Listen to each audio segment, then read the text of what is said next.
Hi and welcome to another ID Cyber Sessions. My name is Steve and this is Alice and we both work at ID Cyber Solutions. And today we are speaking with Lennaert Oudshoorn, who's a security analyst at Zerocopter. Welcome, Lennaert. Thank you for joining us. Thank you, Alice. Can you tell us who Zerocopter are? Zerocopter is a company based in the Netherlands, and we do managed coordinated vulnerability disclosure, and we run bug bounty programs for our clients. Awesome. Is that all? So bug bounty, what is, if people haven't heard of what a bug bounty is, what is that? We run programs for our clients.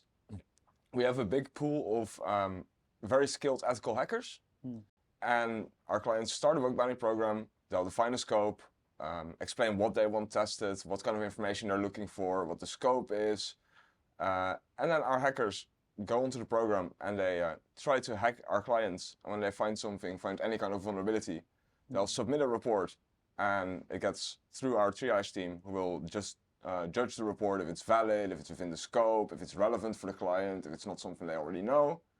And if it's all good, they'll forward it to the client, and then the client can take action and remediate the vulnerability, and the hacker gets paid. Hacker gets paid. That's always good. Yeah. So it's like, I know a lot of companies pay for pen testing, so it's essentially a different form of that, really, isn't it? With pen testing, you really pay for a time slot. It's very time boxed. Like this week, we're doing a pen test. We're paying company X for the pen test, and in the end, we get a report. Whereas for a bug bounty program, the company is paying per finding. So if a hacker finds nothing, if there's no vulnerabilities, then they don't get paid. And at the same time, the hackers are in that sense freelancers. They're not committed to a time slot. They don't have to go on and test.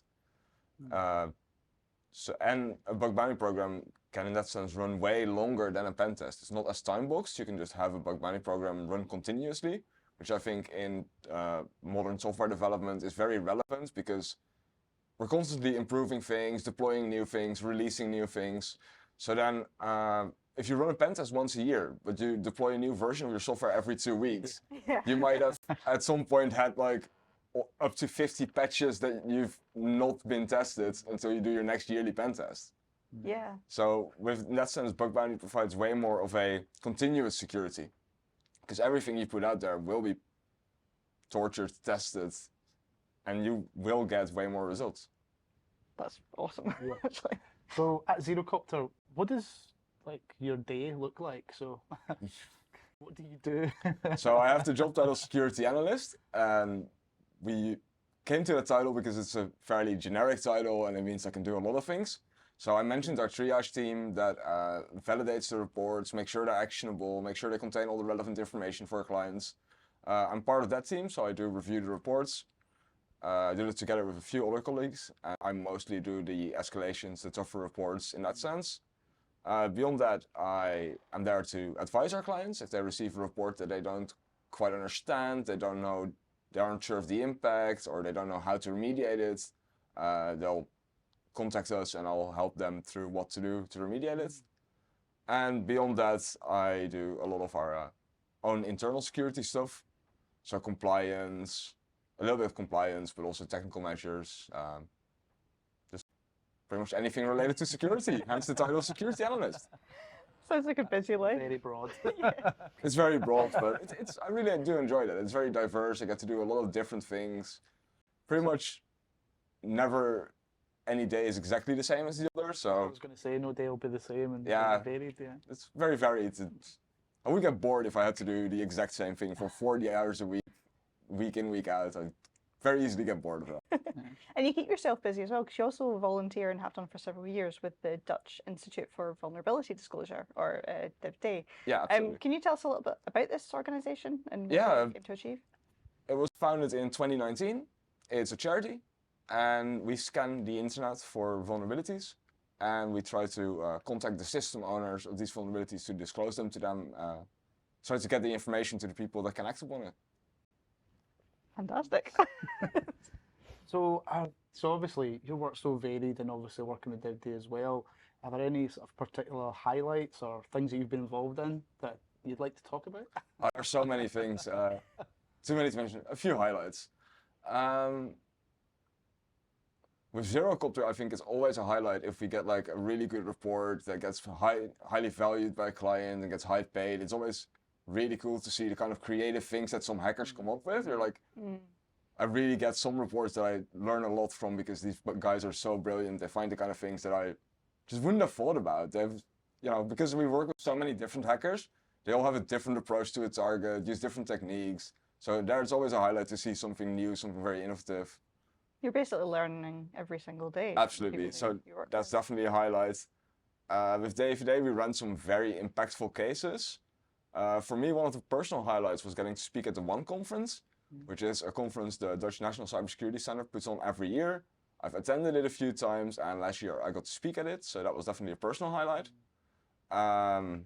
We had a case that saw a lot of news coverage, which was the Kaseya ransomware attack. I was going to mention Kaseya. Yeah, that was the attack happened on the 2nd of July, which was a Friday. It was in the 4th of July weekend, so all the Americans were partying, the response was slow. And we were already in a responsible disclosure process with the vendor about some of the vulnerabilities that were used by the ransomware attack. And that saw a lot of news. Sorry, that attack affected a lot of people as well, because Kaseya is software for MSPs. Yes. So it's not just the users of the software, it's all the people that they work with. It's huge. It's absolutely a force multiplier, because if you compromise one of these MSP products, and Kaseya is absolutely not the only one out there, you don't only hit the one company using Kaseya and that one instance, but because it's used to manage many companies behind it, it's really a force multiplier in the sense that you breach one Kaseya instance, and you might be ransoming up to like 60 or 100 companies behind it that are managed by that instance. And how did you work with Kaseya to kind of help mitigate the issues, or how Yes, did that happen? One of our hackers at Day had seen Kaseya during his day job on a pen test, but because it was time boxed, he didn't really have the time to dig deeper into it. But he had that feeling in the back of your head when you like look at something, you think like, this looks kind of broken, there's probably something wrong with it. So the curious hacker that he is, he in the evening got out his laptop and was like, okay, let's download the demo version of this product in his own time, take another look at it, because he had a feeling that there was going to be something there, and well, the feeling was right, and he found a bunch of vulnerabilities.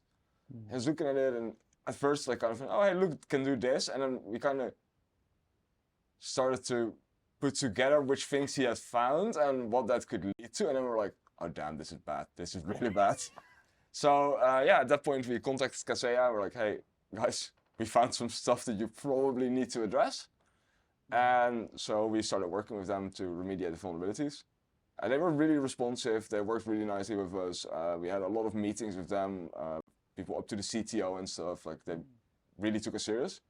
And they were working on it, just, didn't manage to work fast enough before a ransomware gang abused the vulnerabilities and ransomed a whole bunch of companies on that 2nd of July 2021. Yeah. Day for a lot of people. Yeah, definitely. Yeah. And then beyond as well your work with, obviously, kind of Day and with Zerocopter, you also end up kind of discovering vulnerabilities just by nature of being you. I won't name any companies, but you tried to order a pizza and discovered a vulnerability in the system. You tried to log on to your government portal, discovered a vulnerability in the system. You tried to buy shoes. You tried to watch sports online. All of these things that you just kind of happen to discover as you live your normal life. But obviously these companies, they haven't engaged with you and kind of contracted you to conduct a kind of vulnerability assessment. So how does that work from a kind of ethical point of view? How are you? I never really set out to hack them or anything like that. I'm just, like a lot of hackers, I'm really curious. So if I see an input field, I'll put something strange in there and see how does the system behave? What's it gonna do? I just kind of can't help myself. It's like, what are you gonna do if I put something weird in here? What are you gonna do if I try to order a negative value amount of something? So yeah, that's curiosity, that you just kind of run into things sometimes, and then I try to contact the company and tell them like, hey, I think you should look at this because it's not working the way you want it to work. And ethically, I think that's perfectly fine. I don't intend to harm them. I have good intentions. If I find something, I try to contact them, help them resolve it. I don't blackmail them or anything. I just give them all the details up front. Don't ask for a reward. If they do want to give one, I'm happy to accept it, and it's very nice, but don't ask for it. So I think ethically, for me personally, that's fine. From a legal perspective, we do have some interesting laws in the Netherlands around this. Or they're actually not laws, they're policy. It's not codified into law. But our prosecutor's office pretty much said that if there's ethical hacking, there won't be a criminal case against you. If during research you damage a company, they obviously can still civilly pursue damages. Mm-hmm. But the public prosecution office said that if they consider something ethical hacking and coordinated vulnerability disclosure, they will not prosecute a criminal case.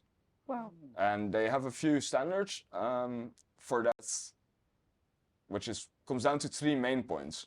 Are you acting in public interest, so making the world, the internet safer? Have you acted proportionally?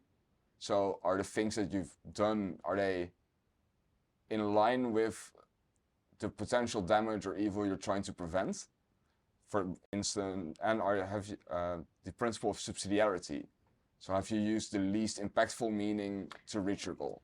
So say I would find a SQL injection somewhere, then dumping the entire database, no, don't do that. That's out of line.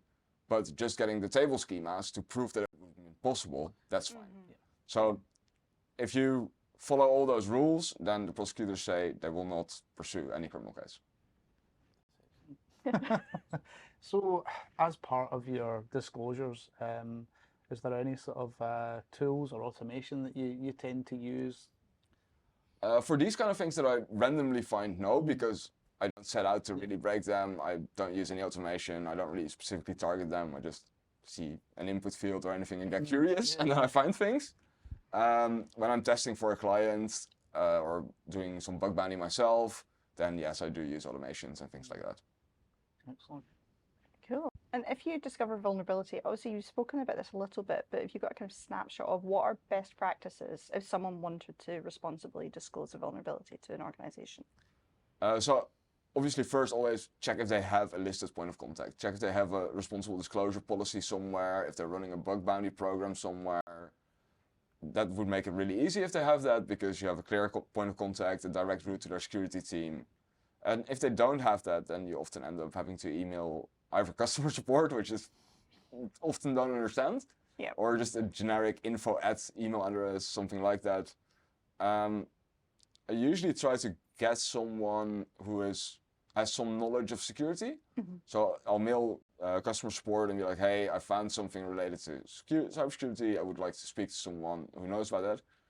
I don't want to disclose too many details of a vulnerability to someone for who it's not relevant to know those things. Because the more people know about a vulnerability, the higher the chance that it becomes more public knowledge and gets exploited by someone who does have bad intentions. Mm-hmm. So yeah, I try to find a point of contact that can actually do something with the information, and then I just try to give as many details up front, tell them as detailed as possible what I found, how I found it, give them a suggestion of how they could remediate it, and hope that they act on it. And like you say, kind of keeping it private with them until not going public, shaming them when oh, no, absolutely they haven't not. had a chance to fix it. I don't even think that you should shame people for having vulnerabilities. Like, everyone has. It's not. We should be way more open about that, I think, because you often hear that a lot of companies are like hush hush on, oh, there was something wrong, or the patch notes of a product will just say address some security. That doesn't really help, because let's normalize that having a vulnerability is okay. Like, everyone has at some point. The biggest companies, the biggest products have issues in them. Microsoft constantly patches things. Yeah. It's not. It shouldn't be awkward to have that. But instead of trying to hide you had issues, show me how you addressed those issues. Yeah. Because I don't believe anyone that says we never have issues. Yeah. I'd rather see a company admit they have issues and that they act accordingly and quick, and then I know, okay, you have good processes, you do fix your things. Yeah. You're not find that hiding things. far more interesting than a company claiming that they're unhackable or that nothing is ever wrong with them. It's like putting a target on your back if you say things like that. But there's still some companies that say it in their marketing. They say we're unhackable, we're X% cyber secure. Like, yeah. It's not quantifiable. it's not, no. it happens. So in terms of your disclosures, what sort of responses do you normally get when you make that initial contact with the company saying this is broken? It varies. A lot of people are just very happy that we help them. Like, hey, thank you for the information. We didn't know. You often get a response like, oh, we even forgot this server existed. Yeah. Asset management is really difficult. Like, especially in big companies, there might be some website that the marketing team ordered years ago and everyone completely forgot existed that has vulnerabilities because everyone forgot it existed. It's never been patched. It wasn't updated. So yeah, you get really nice responses of people being very happy that you're helping them. You get a lot of responses of people just not understanding it often, like, what do you mean? But that's because when you email customer support about a cybersecurity bug, then yeah, there's some disconnect there. And a very small percentage of the people get angry. Yeah, that's gonna happen. They're like, why are you hacking me? Which I think is also a very misguided response of not understanding what's been going on. Like, I'm not hacking you. I'm pointing out that someone might hack you if you don't address this vulnerability. And then in terms of the people who just don't respond at all, I'll sometimes see kind of people on Twitter kind of calling out companies who haven't responded to a disclosure. What do you think about the kind of, like, would you do that? Is it ethical to do that and to draw attention to a vulnerability in a public platform if there's no response? If there's no response, but I would first exhaust every means I have of getting a response. Like, I'd go on LinkedIn, see who works for that company, and just start harassing them on LinkedIn. Like, hey, I want to talk to you guys, come on. But eventually, if a company just never responds and doesn't want to engage with you, then I do think there is a case to be made to go public with it. If the vulnerability is in a product that people are using, the people using it do have a right to know that they're using something that could put them at risk. Yeah. So yeah, if a company just doesn't want to engage at all, doesn't want to address it, then eventually warning the users of that product, I think, is fair. Yeah. So if there are companies out there watching this, is there any sort of best practices for them to respond to you, like after a disclosure? Like, if you say something, well, what's the response that you would prefer to have? There are a couple of standards like security.txt out there. So this will give a very clear point of contact and email address where we can mail to for security vulnerabilities, which will get to people that will understand them. So yeah, best practices like that do really help. And beyond that, I think a lot of it is communication. Like, keep talking. Even if a fix might take long, I think most people are fine with that. We understand that things can take long, but let me know. You know, if I've not heard from a company for months and at some point you get annoyed and you're like, hey guys, what's going on? And they ignore your email. That leads to annoyances. So yeah, I think just communicate. Keep talking to each other. Keep each other informed of how things are going. I think that's really is key. Basically showing that their security is a priority to them. Yes. That's kind of all you're really looking for, really. Yes. Yeah. And finally, just to kind of wrap up, are there any particular resources that you would recommend, or a person that you'd particularly kind of recommend giving a follow or anything like that? Doesn't have to be vulnerability related, it can be anything you like. I think in security, Darknet Diaries is absolutely entertaining as a podcast, but I'm pretty sure other people have mentioned that as well. If you want to get into bug bounty, there are a lot of amazing resources out there. John Hammond's videos, Stuck's videos, Pentester Labs is awesome. Portsfigure, who made Burp Suite, which is a tool a lot of people use in web application penetration testing. They have some academy stuff, some things that you can do for training. There are a lot of great resources out there. That's brilliant. Well, I think that's all we've got time for, so thank you very much, Lennaert, for coming along. Thank you for having me. Great talking to you. So if you want to know what we do at ID Cyber Solutions, you can get us at idcybersolutions.com. Thanks again for watching. See you next time.